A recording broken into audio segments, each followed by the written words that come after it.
Assalamu Walaikum. Hello friends, how are you? Welcome back to my another video.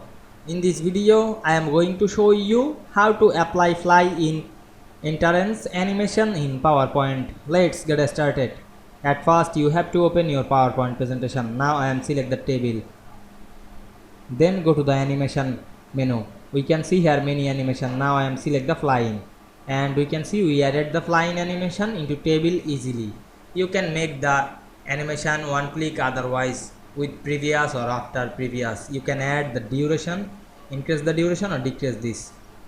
You can add another effect. You can fly in bottom left, otherwise flying from left or the top left or another. Now I am select the top left. You can add another object to this animation. I hope you enjoyed the video. Please like, comment, share and subscribe my channel. Thanks for watching.